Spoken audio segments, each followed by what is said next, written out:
Civil सेवा की परीक्षा के दौरान एक सवाल पूछा गया कि क्या भारत जैसे लोकतंत्र में सिविल सेवा की भूमिका है? क्या वाकई में यह आवश्यक है?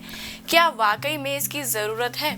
जिस परीक्षा की हम तैयारी कर रहे हैं, क्या है उसकी आवश्यकता? आप में से भी कई उम्मीदवार ऐसे होंगे जिनके मन में एक बार तो जरूर यह प्रश्न आया ही होगा। तो चलिए आज इन्हीं मुद्दों पर बात कर ली जाए। तो नमस्कार, मैं कृतिका आप सभी का स्वागत करती हूँ प्रभात एग्जाम के यूट्यूब चैनल पर। यह एक ऐसा प्लेटफॉर्म है जो आपको मिलती है सभी कॉम्पिटिटिव एग्जाम्स के बारे में महत्वपूर्ण जानकारियाँ जो आपको किसी भी एग्जाम में सफल होने में मदद कर सकती है। अगर आप हमारे यूट्यूब चैनल पर पहली बार आए हैं तो हमारे चैनल को लाइक और सब्सक्राइब जरूर करें और हमारी वीडियोस को सबसे पहले देखने के लिए बेल आइकन जरूर दबाएं। तो चलिए शुरुआत करते हैं आज की इस वीडियो की। राज्य द्वारा निर्मित विधियों को कार्य रूप में कार्यान्वित करने की जिम्मेदारी लोक सेवाओं सिविल सेवाओं पर होती है। अतः सिविल सेवाएं प्रत्येक राज्य का आवश्यक अंग रही हैं। प्राचीन भारत में यद्यपि आधुनिक अर्थ एवं आयाम वाली सिविल सेवा के स्पष्ट उदाहरण नहीं मिलते, फिर भी तत्कालीन परिस्थितियों के अनुरूप सिविल सेवाओं का गठन किया गया था। मौर्य प्रशासन में सिविल सेवाओं का संकेत मिलता है, जिसमें अध्यक्ष, राजुक, परण्याध्यक्ष, सीताध्यक्ष जैसे सिविल सेवा अधिकार महत्वपूर्ण भूमिका में थे। मुगल काल के दौरान अकबर ने एक भूमि राजस्व प्रणाली प्रारंभ की, जिसके कार्यान्वयन के लिए नए पदों का सृजन किया गया था। भारत में सिविल सेवा के वर्तमान ढांचे की शुरुआत लॉर्ड कॉर्नवालिस द्वारा की गई थी। कॉर्नवालिस ने इन सेवाओं को पेशेवर सेवाओं में परिवर्तित कर ब्रिटिश साम्राज्य की नीतियों को कार्यान्वित करने का उपकरण बनाया। सन 1857 में मैकॉले समिति की सिफारिशों के आधार पर सिविल सेवाओं में चयन के लिए प्रतियोगी परीक्षा को लागू किया गया। स्वतंत्रता के बाद भारतीय सिविल सेवाओं को भारतीय लोकतांत्रिक एवं कल्याणकारी राज्य के आदर्शों को लागू करने का साधन बनाया गया। इन सेवाओं में स्टील फ्रेम की तरह कार्य करते हुए भारतीय एकता, अखंडता और संप्रभुता को अक्षुण्ण बनाने का कार्य भी किया गया। वहीं वर्तमान में भारतीय सेवाओं की प्रकृति विनियामक के स्थान पर समन्वय की हो गई है। सुशासन की बढ़ती मांगों, सिटीजन चार्टर, सूचना का अधिकार, अधिकारों के प्रति जागरूकता, सेवा प्रदाता राज्य की अवधारणा आदि स्थितियों ने सिविल सेवाओं की तटस्थता, निष्पक्षता, वस्तुनिष्ठा और दक्षता में वृद्धि कर उसे सामाजिक आर्थिक न्याय की दिशा में उन्मुख किया है।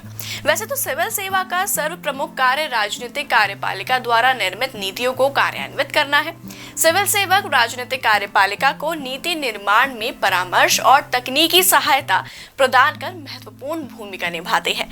राजनीतिक कार्यपालिका अथवा मंत्रियों द्वारा अपने कई अधिकारों का सिविल सेवकों को प्रत्यायोजन यानी डेलीगेशन कर दिया जाता है। अतः इन पर सिविल सेवक नियम और विनिमय तैयार करते हैं। इस प्रकार सिविल सेवक भारत में सामाजिक समानता व आर्थिक विकास जैसे कल्याणकारी लक्ष्यों तथा नीति निर्देशक तत्वों में उल्लेखित लक्ष्यों की प्राप्ति के लिए मुख्य उपकरण सिद्ध हुए हैं, जिससे भारत एक सशक्त एवं मजबूत लोकतंत्र के रूप में उभरा है। चलिए एक बार सिविल सेवा के इतिहास के बारे में भी देखते हैं।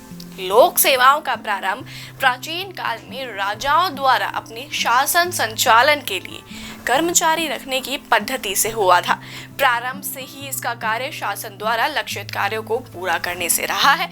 लोक सेवाओं का आधुनिक स्वरूप यानी 48वीं शताब्दी के अंत में सामने आया था, जिसमें बढ़ती जनसंख्या, उत्पादन तथा व्यापार, आंतरिक तथा अंतर्राष्ट्रीय युद्ध, औद्योगिक नगरों का विकास, मध्यम वर्ग का बढ़ता सामाजिक महत्व तथा राजतंत्र के पतन ने मुख्य भूमिका अदा की थी।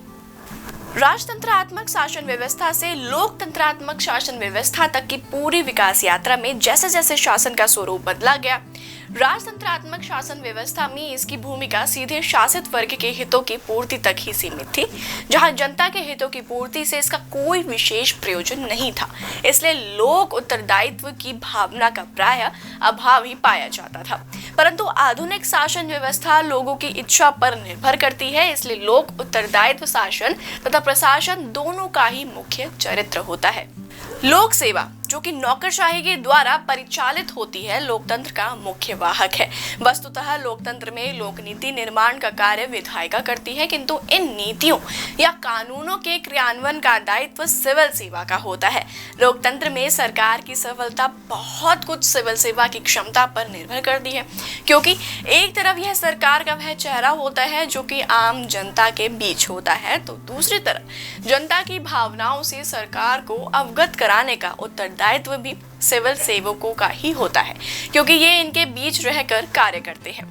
तो यह थी संपूर्ण जानकारी यूपीएससी के बारे में, और आखिर हमारे देश में यूपीएससी की क्या आवश्यकता है, उन सभी के बारे में मैंने आपको बताया। तो दोस्तों, अगर आप भी सिविल सेवा की तैयारी कर रहे हैं तो प्रभात प्रकाशन लेकर आए हैं आपके लिए कुछ चुनिंदा किताबें, जैसे ऑल अबाउट यूपीएससी एग्जाम, मुझे बनना है UPSC topper, government of Indian welfare scheme, 60 successful IAS officers की प्रेरक कहानियां और मनीष रंजन की ढेरों किताबें, जिनमें आपको मिलेंगे प्रीवियस ईयर्स के सॉल्व क्वेश्चन पेपर्स। अगर आप उन सभी किताबों को मंगवाना चाहते हैं तो आप उन्हें अमेज़न या फ्लिपकार्ट से खरीद सकते हैं, या स्क्रीन पर दिए गए नंबर पर संपर्क करके आप उन्हें ऑर्डर कर सकते हैं। तो उम्मीद है आपसे फिर मुलाकात होगी प्रभात एग्जाम के यूट्यूब चैनल पर।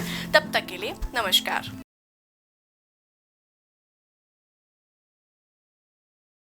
यूपीएससी की परीक्षा में बेटर मार्क्स लाने के लिए जरूर पढ़ें प्रभात प्रकाशन के प्रभात एग्जाम द्वारा प्रकाशित पुस्तक UPSC 27 years civil services preliminary exams 2022। IAS और डॉक्टर मनीष रंजन द्वारा इस लिखित पुस्तक में है आपको मिलेंगे 1995 से 2021 के जनरल स्टडीज और सीसेट के टॉपिक वाइज सॉल्व्ड पेपर्स, और साथ ही पिछले 30 वर्षों के एसेज टॉपिक। आप इस बुक का रिव्यू लेना चाहते हैं तो हम आपके लिए लाए हैं इसके 3 सैंपल चैप्टर्स, जिनको आप फ्री डाउनलोड कर सकते हैं। तो आज ही ऑर्डर करें।